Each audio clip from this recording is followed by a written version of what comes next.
In half an hour, EastEnders, but first, tonight's edition of Inside Out London.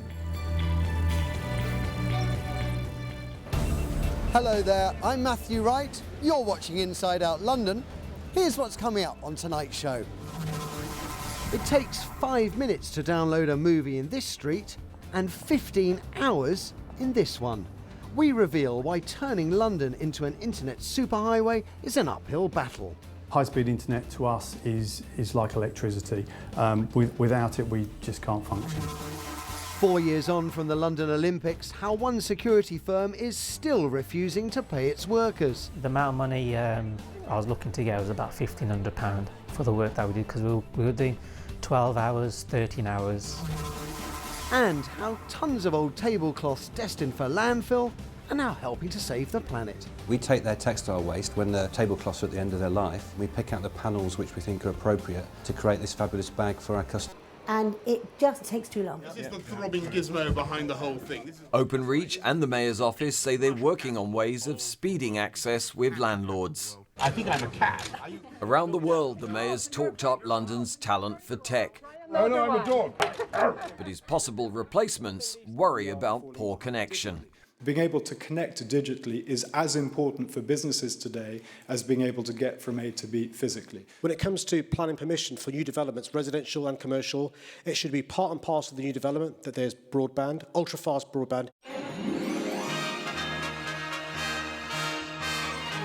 From the top of London at the view from the Shard, we asked the head of broadband research at Uswitch to name the fastest and slowest postcodes in London. So Ewan, you have been crunching the figures for us. What is the fastest street in London? Well, the fastest street in London goes to Priory Drive, Bexley, South East London. A home down on that lucky street can download an entire movie in just 5 minutes. Now it's time to find out what is the slowest broadband street in our capital. Ewan. And the slowest street in London goes to Galleons Road, Newham, in East London. Poor Galleons Road, over 15 hours to download one film. We bought Netflix just before sort of Christmas, and you just get that little the symbol, it just streams forever. You can't watch it. Worst performing broadband I've ever had. It's just impossible to watch something else on other devices. In London, we have a massive postcode lottery, and some places have got super fast fibre broadband that's been built in the last couple of years, whereas others are languishing right in the broadband slow lane. They're using old copper technology that was put around in the Victorian times, just for people to make simple phone calls.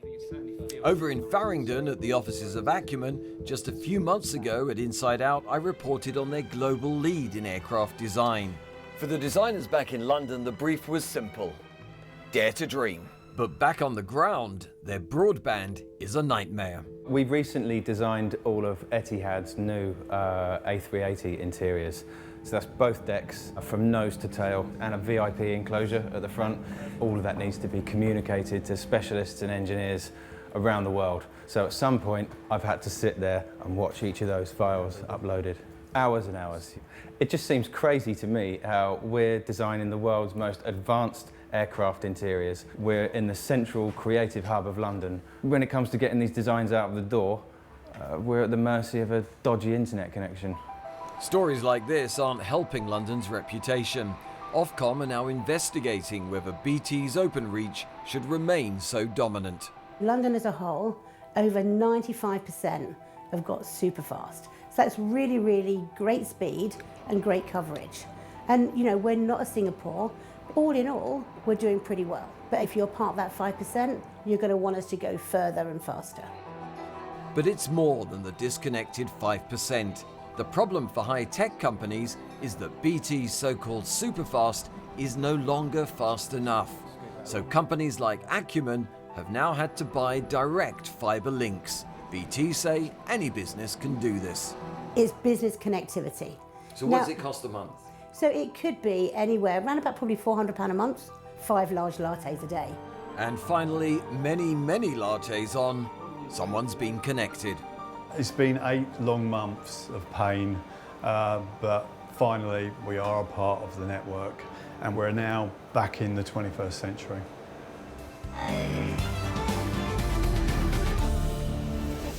Mark Jordan reporting there on trouble in Tech City. Now then, still to come on tonight's show.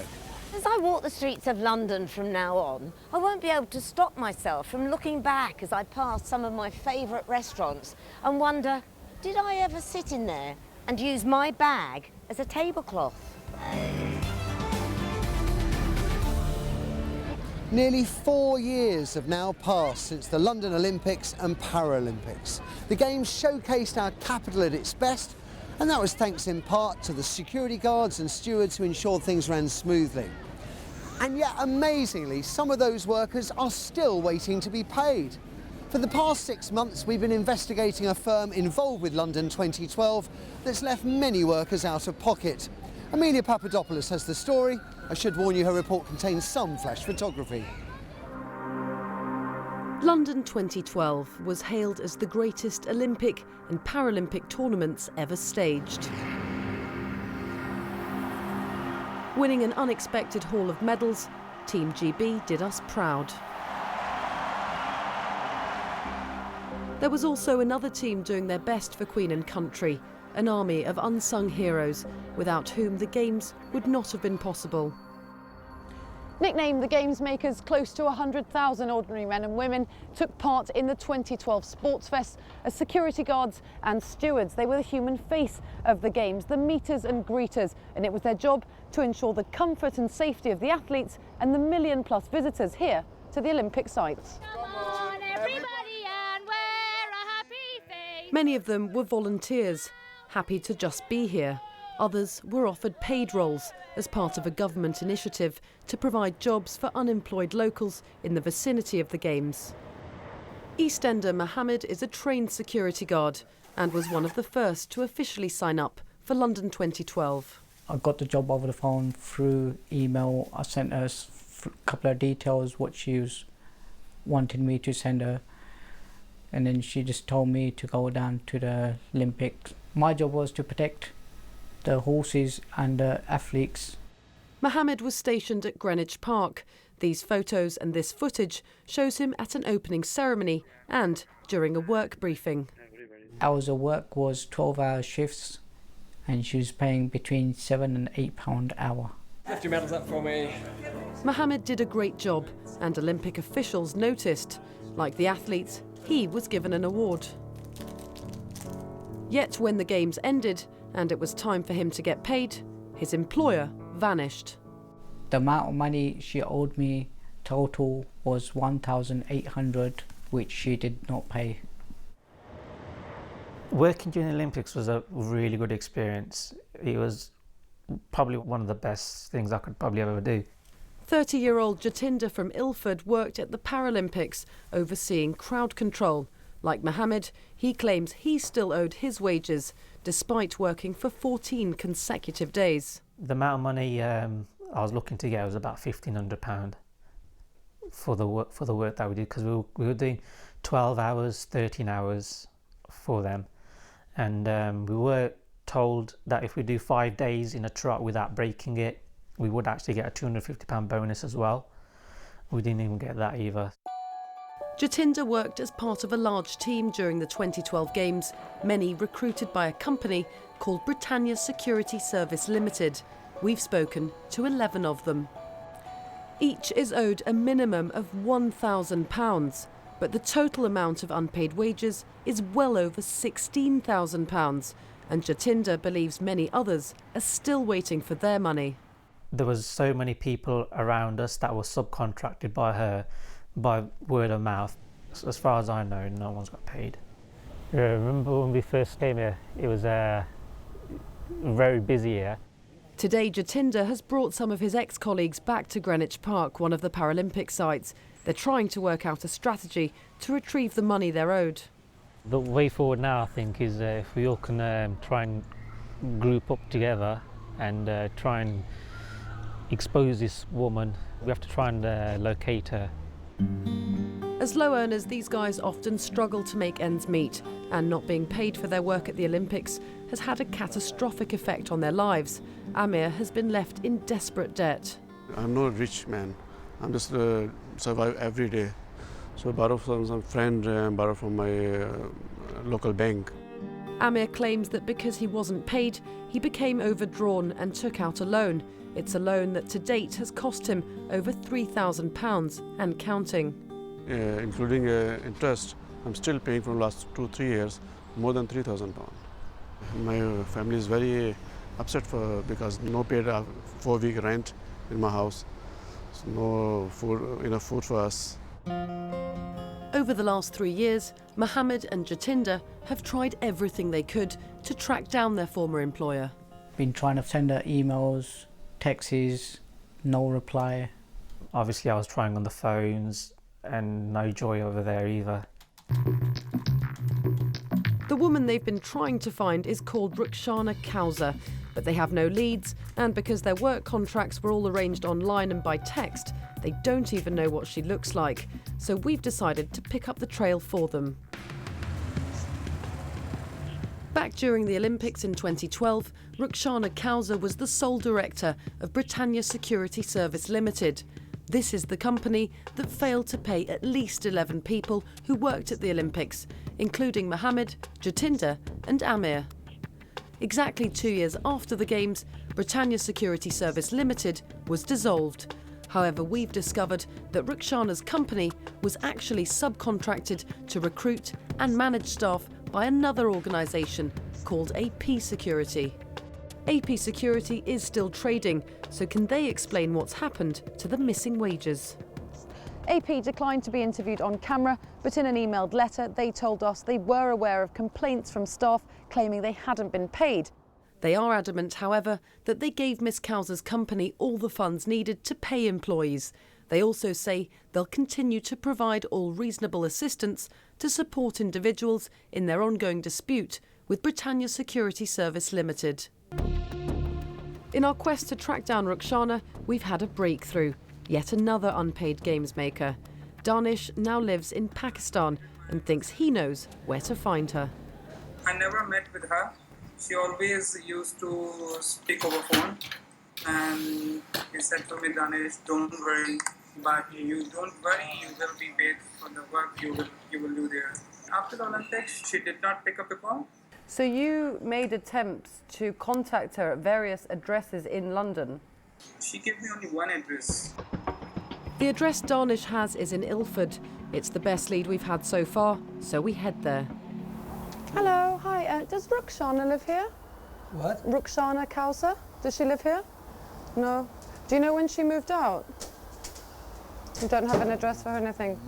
No. Rukhsana, no? Okay, thank you very much. Thank you. Well, it seems that Rukhsana no longer lives at that address, and it's disappointing. I really feel like we're back at square one. A few weeks later, however, we get another tip-off. Apparently there's a Rukhsana Kauser who's recently moved to Lancashire and has actually been boasting about her earnings from the Olympics. We managed to track her down. She refused to appear on camera and claimed not to have directly recruited any staff. However, Jatinder and all the ex-employees we've spoken to claim they have numerous texts and emails from Rukhsana proving she did employ them. They're now taking legal action. I'd like her to pay all the people that she's taken the money off. I'd like her not to work in this industry again, if that's possible. I think it's disgrace where people haven't got paid through the Olympics, and it's not good what she done, which she ran away with the money. Rukhsana may have got away with not paying the money she owes so far, but the people that feel conned and exploited by her are hoping it's only a matter of time before she has to fully explain herself, perhaps in a court of law.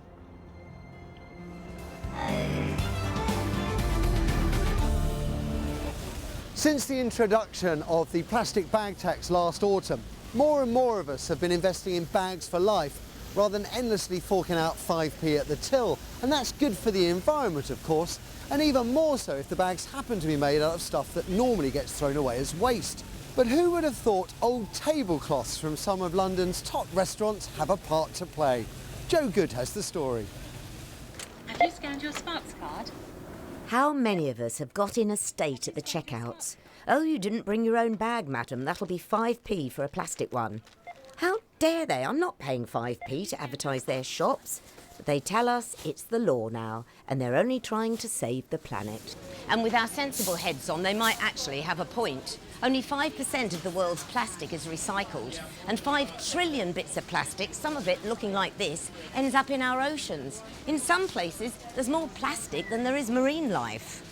The 5p charge is purely designed to make us think, and most stores encourage us to use a bag for life, one that we keep rather than dispose of.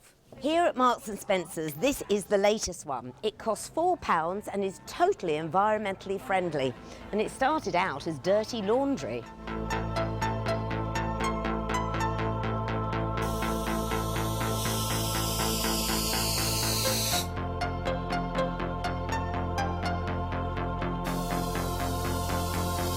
Table linen, chef's outfits and napkins are constantly on the move from many of the capital's restaurants, back and forth to be cleaned.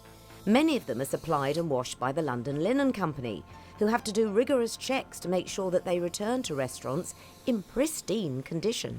This is where all the items have now come back from the restaurant. Each piece is checked and it's counted. And as you can see, varying different qualities of a lot soil, of red wine. of soil and stuff, yeah. And so where does it go from here then? So at this point it's checked.